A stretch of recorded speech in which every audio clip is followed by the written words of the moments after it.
그런데 이 한중록은 실제 있었던 역사적 사건을 배경으로 하고 그것을 사실적으로 전달하는 글입니다. 그래서 어떻게 보면 마치 소설처럼 느껴지는 그런 글이기도 하지요. 자, 그래서 소설을 정리하듯이 선생님이 정리를 해 보았는데요. 자, 그러면 내용을 먼저 정리를 해 드리겠습니다. 해경궁 홍씨의 작품 한중록. 자, 영조 왕이 있습니다. 자, 영조 왕이 있어요. 그 영조 전에 누구였죠? 그렇죠. 자, 경종이 있었습니다. 자, 경종은 누구의 아들이냐면 요거는 사실은 뭐 이 한중록의 작품의 내용이라기보다는 역사 배경에 대한 설명이 될 수 있겠는데요. 경종은 장희빈의 아들입니다. 장희빈의 아들 윤이 경종으로 등극하게 되죠. 이때 당시에 노론과 소론 사이에 당파 그러니까 정치 세력 간의 다툼 세력 다툼이 있었던 시절입니다. 자, 경종이 왕이 되고 나니까 노론이 그것에 대해서 반발을 하게 되고요. 반발을 하게 되고 영종 즉 경종의 배다른 형제인 연인궁 그러니까 숙빈 최 씨의 아들인 영조 이후에 영조를 대리청정을 하도록 제안을 합니다. 그것을 요구하죠. 강한 요구라고 볼 수가 있겠죠. 왜 그러냐면 장희빈의 아들인 경종에 대한 왕권의 그 왕의 어떤 그 세습에 대한 왕권 세습에 대한 뭐 문제를 제기하면서 영조를 또 다른 왕으로 제위시키려고 하는 노력이 되겠죠. 자, 그러면 당연히 경종은 어떻게 하겠습니까? 이런 대리청정이 이루어지게 되면 대리청정인 건 뭔지 알죠? 그러니까 왕이 있고 누군가 대신 나서서 앞에 나서서 정치를 합니다. 그러니까 경종은 뒤쪽에 있고 영조가 앞에 나서서 정치를 하게 되는. 그래서 이렇게 뒤쪽에 물러서는 사람을 대조라고 얘기를 하고요. 그죠? 그다음에 앞에 나와서 하는 사람을 소조라고 이야기를 하게 되는데요. 자, 그런데 이런 상황에서 소론의 그 상서가 막 빗발을 치게 됩니다. 임금이 있는데 아직 정정한데 뭐 어쩌고저쩌고 뭐 이런 거겠죠. 그렇다면 결국은 노론은 영조의 편이고 소론은 경종의 편이라고 생각을 하시면 되겠습니다. 그런데 영조가 나중에 경종에게 음식을 보냅니다. 근데 그 음식을 먹고 나서 5일 후에 경종이 사망하는 그런 사건이 벌어져요. 그래서 이걸 후대에 영조가 경종을 독살한 것이 아니냐 뭐 이런 생각을 하게 되는데요. 어쨌거나 간단하게 보면 이거예요. 경종이 있고 경종의 지지 세력은 소론이고 그죠? 경종을 대신하여 영조가 나서길 바라는 노론의 지지 세력에 의한 영조. 그리고 경종이 죽자 영조가 등극하게 된다. 뭐 이런 얘기죠. 그렇다면 영조가 등극하게 된 배경은 노론이다 이렇게 생각하시면 됩니다. 요 얘기하려고 좀 길게 얘기한 것 같네요. 노론입니다. 노론. 그죠? 물론 영조는 우리나라의 근대화 시기라고 하면 영조 때부터 정조에 이르기까지 시기를 이야기하게 되는데요. 영조는 탕평책을 써가지고 이런 당파 싸움을 없애려고 노력을 했었던 그런 기틀을 만들었던 사람입니다. 하지만 노론과 소론의 어떤 그 세력은 쉽게 꺾이지 않고 또 노론이 영조의 배경이기 때문에 이들의 힘이 계속해서 남아있는 그런 시절이었습니다. 그러니까 영조는 노론의 눈치를 보게 되는 거죠. 자, 그런데 그 영조가 지극히 사랑하던 화평 옹주라고 하면 공주라고 하지 않고 옹주라고 한 이유는 정실 부인의 딸이 아니기 때문이죠. 이 옹주가 죽게 되니까 영조가 좀 이상해지면서 사도세자에 대해서 무관심하게 됩니다. 자, 사도세자에 대해 무관심하게 돼요. 자, 이런 무관심 속에서 사도세자는 공부에 태만하고 무예, 놀이에 집중하게 되죠. 여기서 대조소조라고 한 것은 사도세자도 마찬가지로 경종과 영조의 관계처럼 대리청정을 했기 때문에 대조소조라고 자꾸 그 글 속에서 이르게 되는 겁니다. 자, 대리청정 업무를 하게 되면서 아버지와 사사건건 대립하는 그런 형상이 나타나게 됩니다.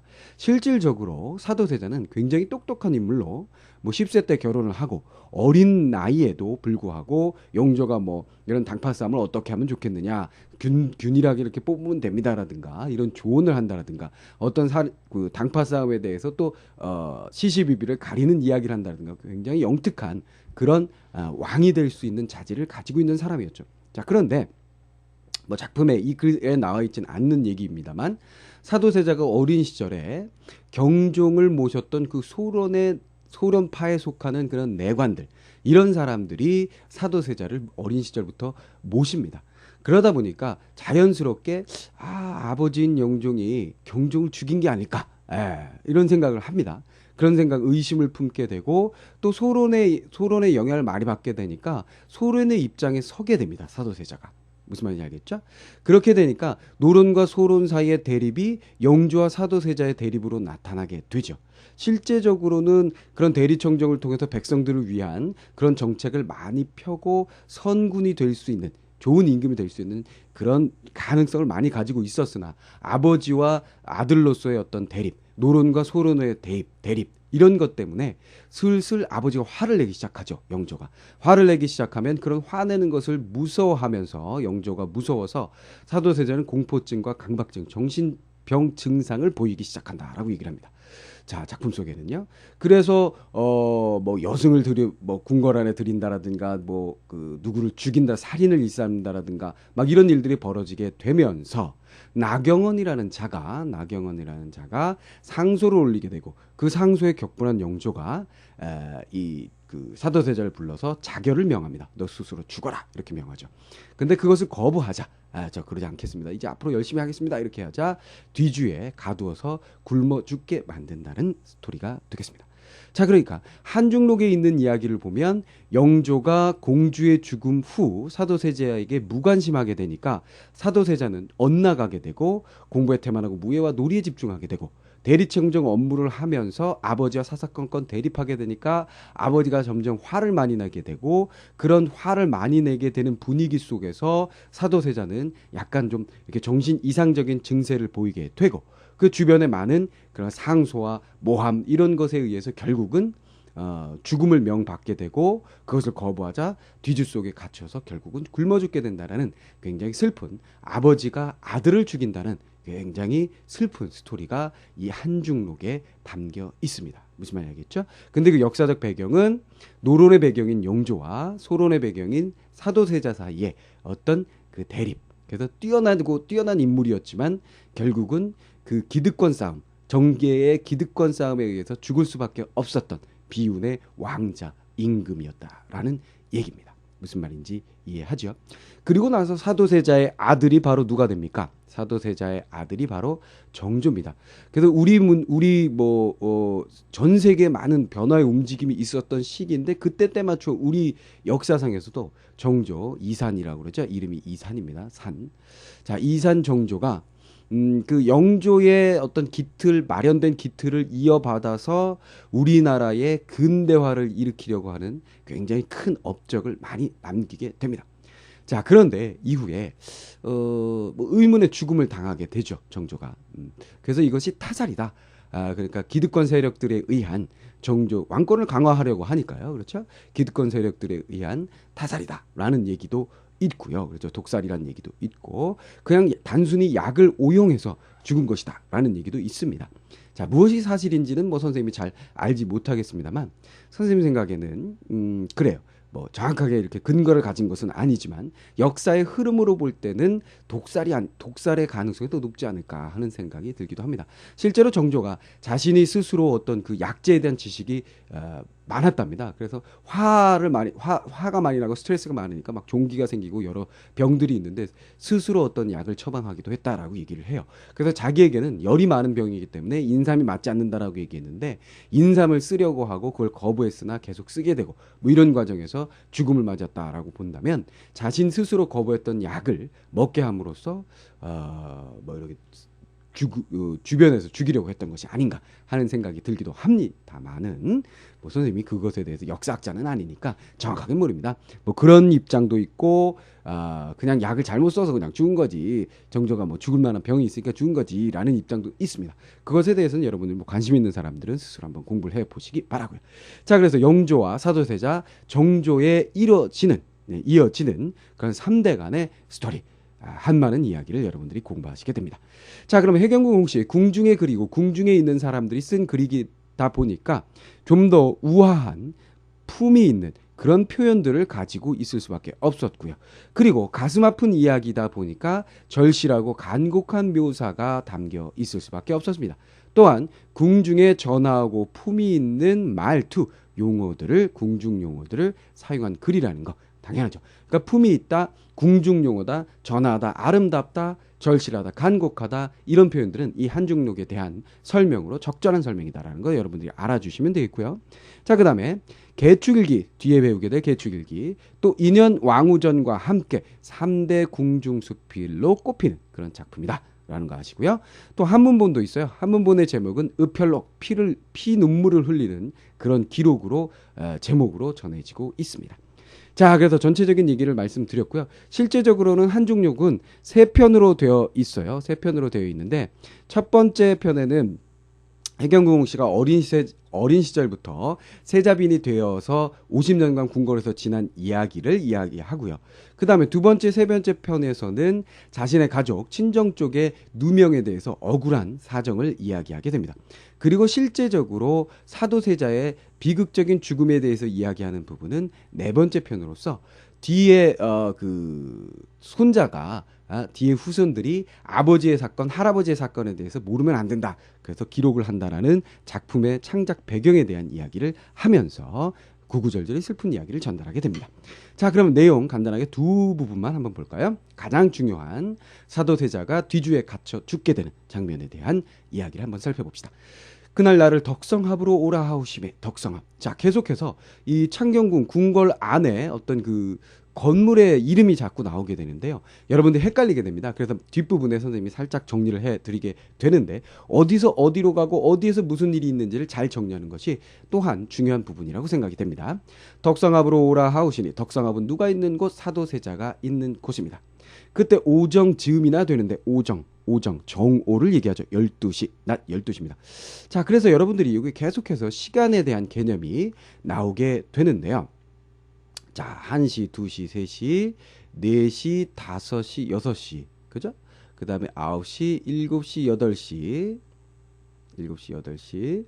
그 다음에 10시, 11시. 이렇게 시계가 있다라고 생각하시면 이렇게 세 부분, 2시간씩이죠. 2시간씩 이렇게 끊게 됩니다. 2시간씩 끊어서 예전에 이제 시간을 그 12간지 자축인무 진사 오미 신유술해라는 그 띠 있죠. 띠. 자 하면은 뭐예요? 그 쥐띠. 쥐띠부터 시작해서 그러니까 자시하면 11시부터 1시까지 밤 11시부터 새벽 1시까지를 얘기합니다. 축시하면 1시부터 3시까지죠. 이런 식으로 자축 인 묘 진시 사 오로 다시 돌아오겠죠. 그럼 오시 하면 자시 오시가 결국 11시부터 1시까지를 의미하게 돼요. 그럼 자시는 밤이고요. 오시는 아침 11시부터 오전 11시부터 낮 1시까지를 얘기하죠. 그럼 정오라고 하면 그 가운데 12시를 말하게 됩니다. 자, 그럼 여러분들이 시계를 놓고 이렇게 2시간씩 해서 자축인묘 진사 오미 신유술해를 한 바퀴 돌리면 그죠? 두 바퀴가 돌겠죠. 그럼 오전과 그다음 밤과 낮 시간이 모두 정리가 됩니다. 무슨 말인지 알겠죠? 그럼 여기서 정오, 오정쯤 되어서 그럼 12시를 의미하게 되는 것이고요. 그죠? 12시. 호련 갑자기 까치가 술을 모르게 경춘전을 에워싸고 자, 경춘전 어디겠어요? 글을 쓰니 나가 있는 공간이라고 보시면 되겠죠. 덕성합 그 소조 바로 사도세자가 있는 곳 경춘전 내가 있는 곳. 그는 이런 증거인고 그게 웬 징조냐? 그러니까 까치가 우는 것이 복선으로서의 의미를 갖게 되는 거죠. 복선으로서의 의미를 갖게 되면서 어떤 안 좋은 일이 일어날 수 있는 징조를 보여주는 그죠? 암시해주는 그런 부분이라고 생각을 하시면 되겠습니다. 그때 세손이 환경전에 계신지라 제 세손 누굽니까? 바로 사도세자의 해경궁 홍씨의 아들 그 다음에 영조의 손자 바로 정조 이후의 정조 우리의 르네상스를 이끌었던 뛰어난 임금 중에 한 명이 되는 거겠죠. 자, 정조 세손이 환경전에 계신지라 자, 공간 정리가 되죠. 그죠? 덕성합은 사도세자가 있는 곳, 경충전은 해경궁 홍씨가 있었던 곳, 환경전은 세손 이후에 영조가 될 손자가 있는 곳. 내 마음이 황황한 중에 황황하다라는 거는 무슨 얘기냐? 황황하다, 허둥거린다라는 얘기입니다. 마음이 안정되어 있지 않고 마음이 급하여 허둥지둥거리는 것을 우리가 황황하다라고 얘기를 합니다. 자, 마음이 황황한 중에 새손 몸이 어찌 될 줄을 몰라 그리 내려가서 시적하자래요. 나가 지금 어디로 갑니까? 덕성합으로 오라는 소리를 듣고 경춘전에 있다가 어디로? 환경전으로 내려갑니다. 새손다려 새손에게 아무 일이 있어도 어떤 일이 있어도 놀라지 말고 마음 단단히 먹으라 천만 당부를 하고 아무리 할 줄을 모르더니 아무리 할 줄 모른다라는 얘기는 어찌할 바를 모르고 있었더니 거동이 나의 행동이 지체되어 내 행동이 늦어져서 미시후나. 자, 미시 뭐예요? 미잖아요. 진사오미. 그렇다면 미시라는 것은 어떻게 됩니까? 오시가 앞에서 뭐라 그랬어요? 오시가 11시부터 1시까지의 시간이라고 그랬죠? 그렇다면 미시는 몇 시겠습니까? 1시부터 2시, 3시까지의 시간이라고 보시면 되겠군요. 낮 1시부터 3시까지의 시간. 미시우나 휘령전으로 오시는 말이 있더니, 자, 이거 주의해야 되겠죠? 휘령전은 또 어떤 공간이냐 하면 바로 영조가 사도세자를 혼내는, 죽임으로 몰아가는 그런 공간입니다. 자, 그렇다면 여기서 미시의 오시는 휘령전으로 오시다의 주체가 누가 되는 거예요? 그렇죠, 영조가 되겠습니다. 알겠죠? 자, 정리가 됐으리라고 생각을 합니다. 그러니까 덕성합에서 사도세자가 나를 오라고 해서 걱정이 되는 마음으로, 어떤 큰일이 있을지도 모르니까 걱정되는 마음으로 내 아들인 세손에게 환경전으로 가서 마음을 진정시키고 난 후 다시 덕성합으로 가려 하니까 영조 임금께서 휘령전으로 행차하신다는 소식이 있더라. 이런 얘기가 되겠죠. 자, 이 부분까지 결국 뭐예요? 덕성합으로 오라는 사도세자의 말을 듣고 나는 굉장히 어떻게 됐다? 한마디로 정리하면 황황. 그렇죠? 불안감에 휩싸인다라는 얘기죠. 남편이 부르는데 왜 불안하냐? 그것은 남편이 평소에 좀 안 좋은 행동을 많이 했던 거죠. 오늘 나를 혼내고 날 죽일까봐 걱정을 합니다. 누가? 해경궁 홍씨가. 그럴 때에 소조에서 나를 덕성합으로 오라 재촉하오시니. 자, 소조 누굽니까? 사도세자가 되겠습니다. 사도세자 남편이 되겠죠. 나를 덕성합으로 다시 오라고 재촉을 하니 가배니 그곳으로 갔습니다. 이제 그 장하신 기운과 푸호하신 언사도 아니게 오시고, 장한 그 기운과 푸호, 넉넉하고 호기로운, 호방한, 넉넉하고 호탕한, 호방한 그러한 기운, 언사도 아니 계시고, 고개를 숙여 침사나 상냥이라면 같은 뜻인데요.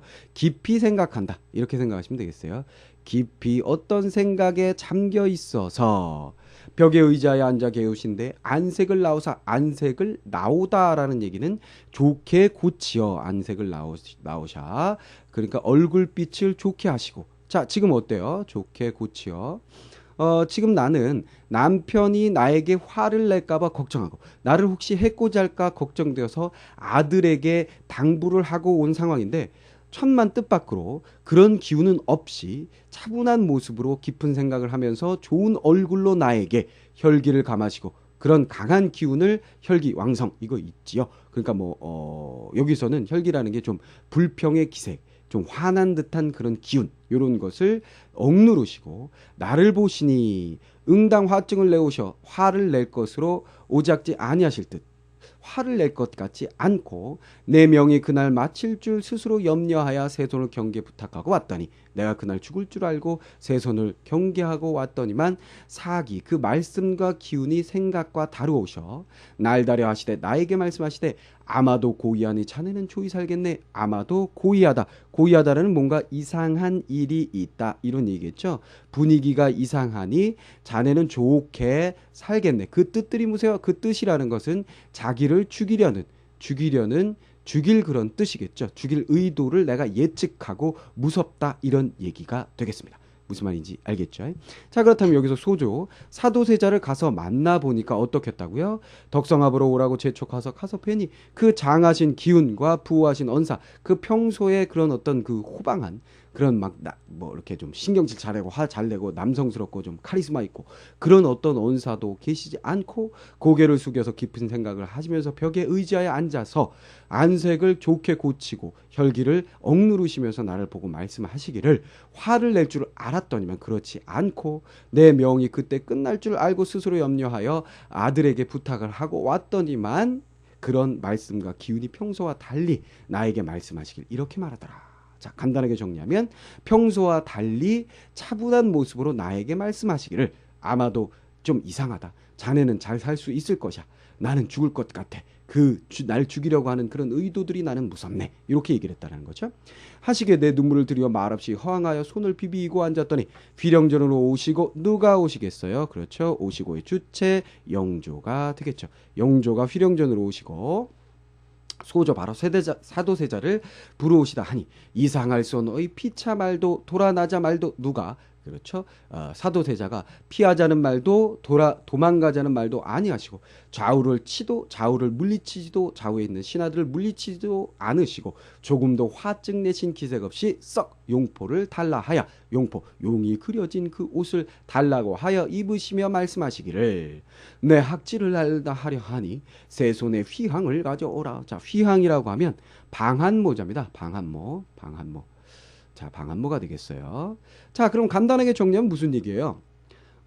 남편이 나한테 덕성합으로 오라고 얘기를 하니까 걱정이 됩니다. 이 녀석이 오늘도 신경질 내고 나를 그냥 해코지하고 날 죽일 것 같아. 그래서 아들에게 가서 어떤 일이 일어나도 걱정하지 말고 잘 계세요라고 얘기를 하고 이제 남편에게 가려고 하는데 할아버지, 즉 시아버지가 남편을 부른다라는 얘기가 들려요. 그러나 어쨌거나 남편이 나를 부르는 것이 재촉되니까 가서 보니까 평상시와 다릅니다. 차분한 태도로 자기 곧 죽을 것 같다라고 얘기를 합니다. 그래서 나는 눈물을 흘리면서 어찌할 바를 모르고 있는데 할아버지 즉 시아버지가 내 남편을 부른다. 영조가 사도세자를 부른다는 얘기가 있습니다. 그런 상황에서 사도세자는 그 세손 즉 아들의 방한 모자를 꺼내달라고 얘기를 하죠. 자, 그리고 생략된 부분에서 어떤 일이 벌어지냐면 나는 해경궁 홍씨는 그 아들의 그 휘황을 주지 않겠다라고 얘기를 해요. 왜 그러냐면 추울 때 쓰려고 하면 그거 맞지 않는다. 더 큰 거 당신 거 있지 않느냐. 그걸 쓰라고 얘기를 해요. 아무런 생각 없이 그렇게 얘기를 했죠. 그랬더니만 사도세자가 신경질을 내면서 너 혼자 잘 먹고 잘 살려고 내 뜻을 거역하는구나 라고 화를 냅니다. 그래 잘 살아라 그러고 떠나게 되는데요. 아버지 앞으로 가게 됩니다.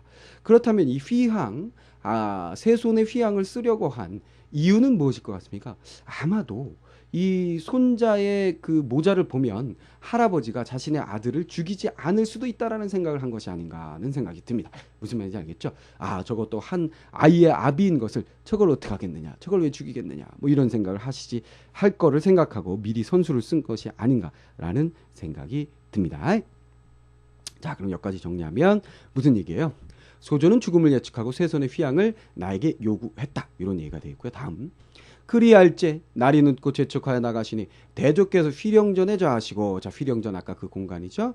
칼을 안으시고 두드리오시며 대조는 누군지 알죠? 영조. 처분을 하시게 되니 그 처분이라는 건 뒤주에 가도 죽이게 되는 거.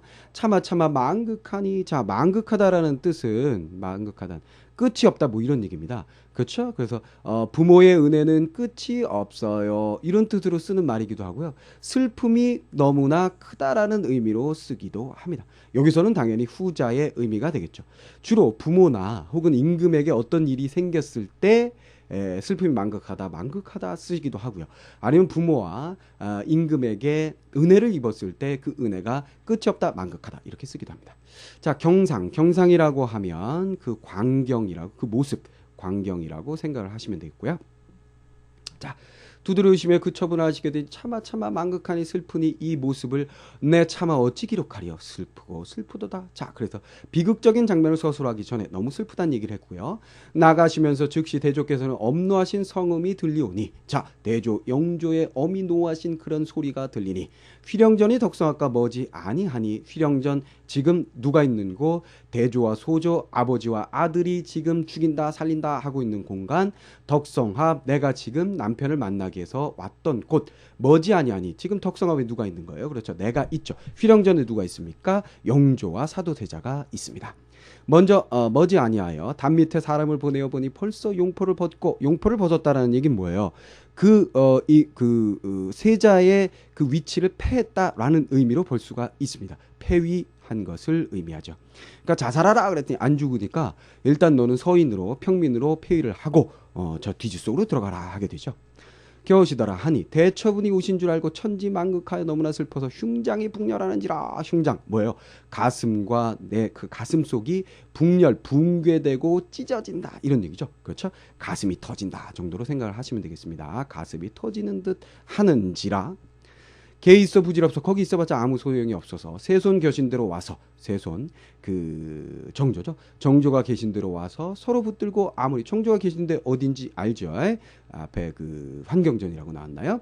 자 서로 붙들고 아무리 할 줄 모르더니 신시 전후하여 자 신시 계속 시간이 계속 흐르고 있으니까 이거는 3시부터 5시쯤이 되겠네요. 아까 순서대로 보면 3시부터 5시 전후 즈음에 내관이 들어와서 밭소주방 밭소주방이라고 하면 음식을 장만하는 부엌과 같은 곳이죠. 궁궐에서의 음식 장만하는 공간.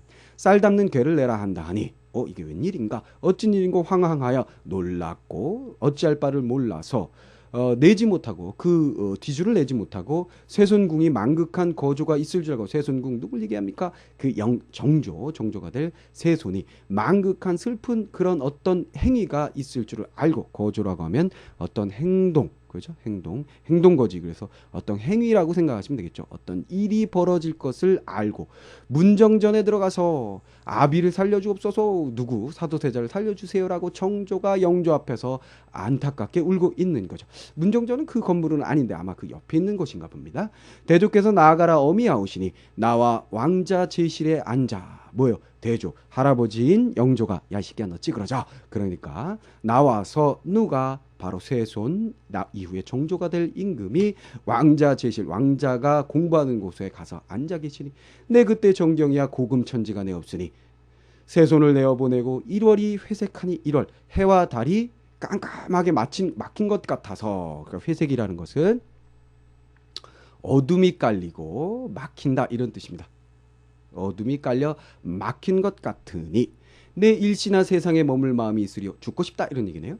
칼을 들어 명을 결단하려 하니 자살하려고 하니 방인 주변에서 나를 보좌하던 그런 신하들이 빼앗음으로 인하여 빼앗기 때문에 뜻같이 못하고 다시 죽고자 하되 촌철이 없으니 촌철 뭐예요? 작은 쇳덩거리 무기 짧은 철이니까 작은 쇳덩거리 무기도 없으니 못하고 숭문당으로 말미암아 휘령전 나가는 건복문이라는 자 어디로 옮겨갔습니까? 숭문당 지나 휘령전 쪽으로 가는 건복문이라 하는 문 밑에 가니 아무것도 베지 아니하고 다만 태조께서 칼 두 다리 오시는 소리와 소조 즉 사도세자가 아버님 잘못하였사오니 이제는 하라옵시는 대로 하고 글도 읽고 말씀도 다를 들을 것이니 이리 마오소서 하고 애타게 외치는 소리만 들리더라.